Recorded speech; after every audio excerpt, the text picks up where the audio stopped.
Okay po, good afternoon po. We're going to continue the discussion. This is now the application of the connection of 3 bulbs controlled by a single pole switch in 2 different locations using 1 gang single pole outlet in a 1 gang plate and 2 gang plate in the second location. Okay, so first, our source, we have line 1 and line 2 coming from our circuit breaker. We have 2 lines coming from bulb A, 3 wires for bulb B and C, because 1 wire in this connection will be shared by our bulb B and C. So instead of providing 4 wires, we just provide 3 wire for economy, for less material consumption. Next, we'll have 2 wires for our single pole switch A, and we'll have 3 wires for our single pole switch B and C in 2 gang plate. 3 wire because one of this wire is our common line that we extend to this in this connection. We'll have this common line. Checking this one. So this is our common line. Then we are going to extend this common line to provide source of electricity going to switch C, another single pole switch. Okay, so let's proceed to our connection.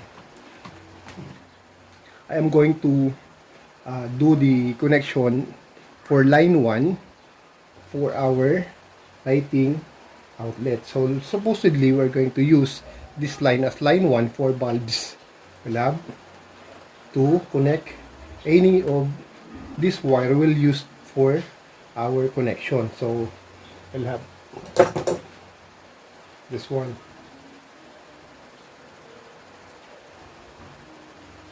Okay, so this is our line 1 going to our bulb A. So we need to extend our line going to bulb B and C using this extension wire to provide this line 1 for bulb B and C. So this one, we'll have to do the termination of the connection. Okay. Make it sure that the connection is properly held tight for proper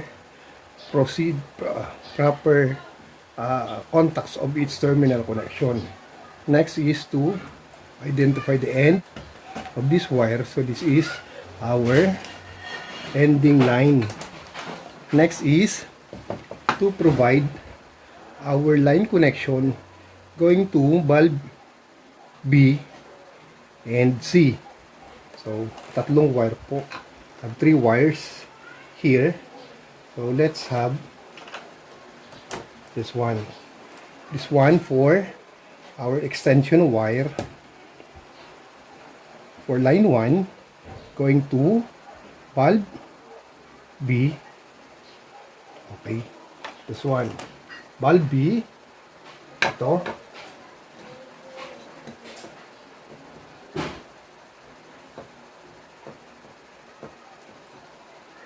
And of course, bulb C. This one. Okay.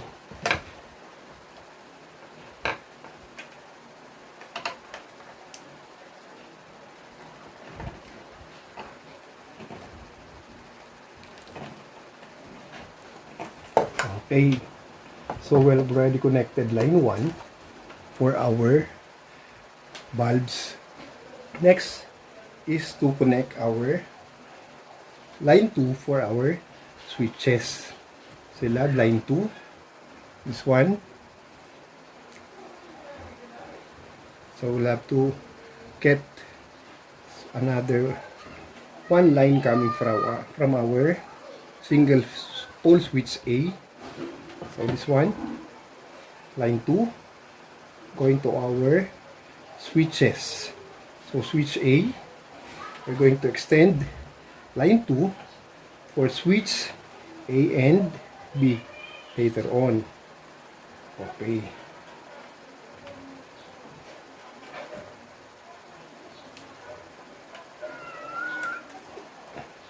Next, we have this wire.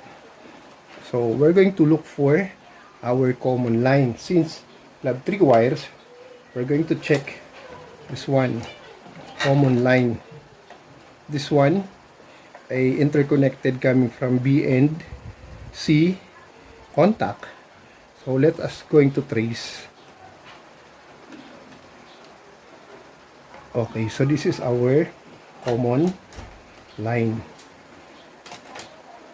So this one.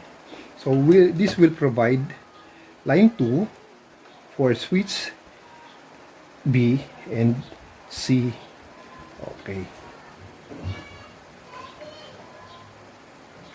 Okay. Next connection is our connection from switch to bulb. So we're going to return on this first part. Bulb A, one line, another line from bulb A, this one will goes to another line going to switch A. So this will facilitate the contact.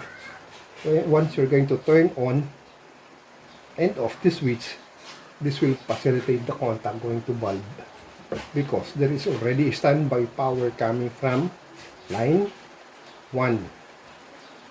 Okay, so we'll already accomplish the connection of our bulb A. Next is our bulb B. So since we have 2 wires, so we're going to determine which wire is intended for bulb B. Okay, so this one is intended for bulb B. So next, since we have also 2 wires coming from your switch, we're going to check whether which wire is for switch B. So this one. Okay, so switch B, bulb B. Okay,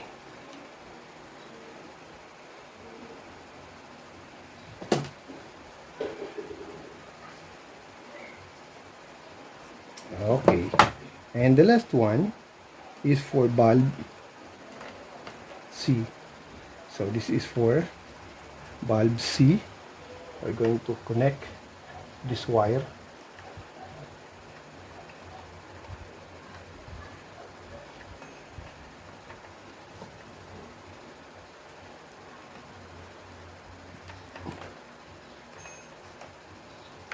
Bulb C, this one. Switch C is this one.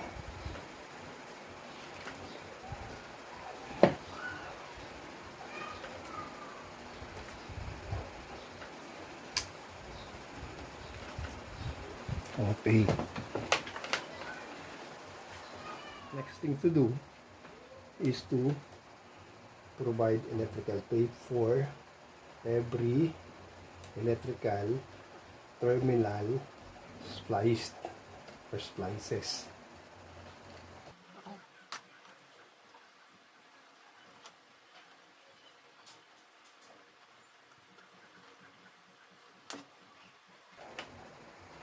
Why there is need to place this electrical tape?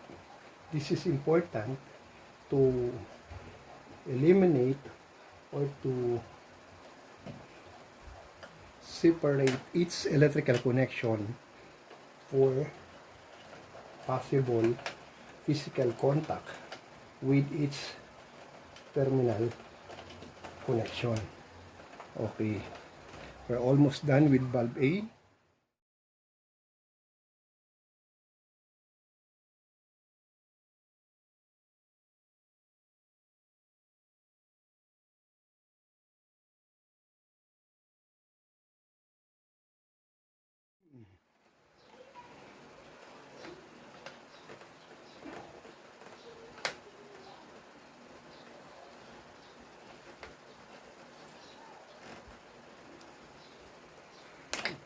Okay.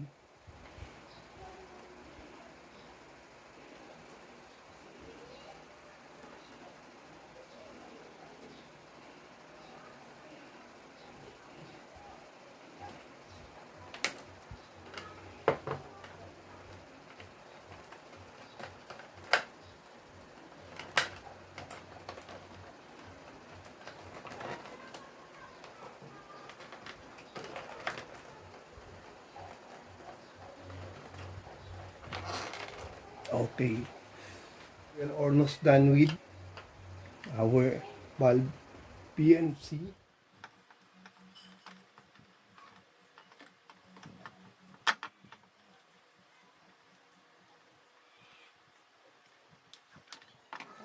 We're going to put it inside for safety. Okay.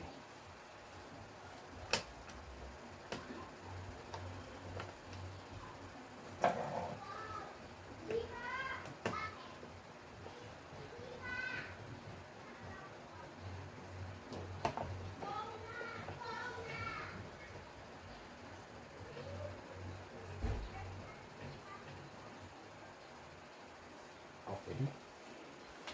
Next is our switch B and C.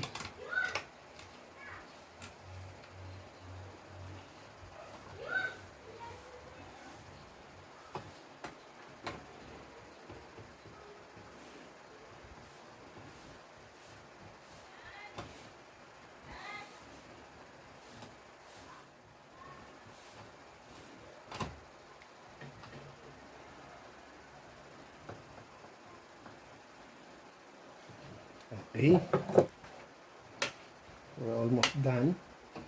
So we'll have to place the over single gang plate. Next is our 2-gang plate cover. Okay, so this is our circuit connection of 3 bulbs A, B, and C, controlled by 3 single pole switch in 2 location.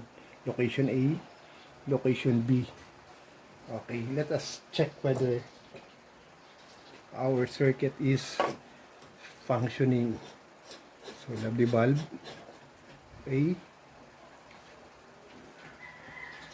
B,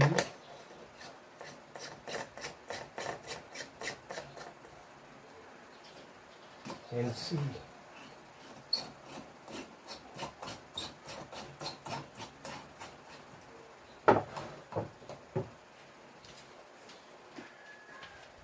We have the main plug. We have our extension line.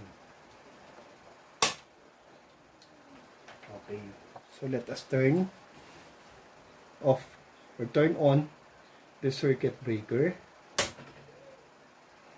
and we're going to check bulb A. Okay, bulb A is functioning. Next, we're going to check for bulb B. Okay, bulb B is functioning. Let's have bulb C. Okay, bulb C is functioning also. Okay, so each bulb are independently controlled by its individual single pole switch. Okay, so we'll have A, B, C. We're going to turn off B. So, lamp B will be turned off. Let's say bulb C, bulb A. Okay, so they are functioning based on the given schematic diagram, actual line connection, and the actual circuit connection. Okay, I hope I have discussed it clearly for each and everyone. Thank you and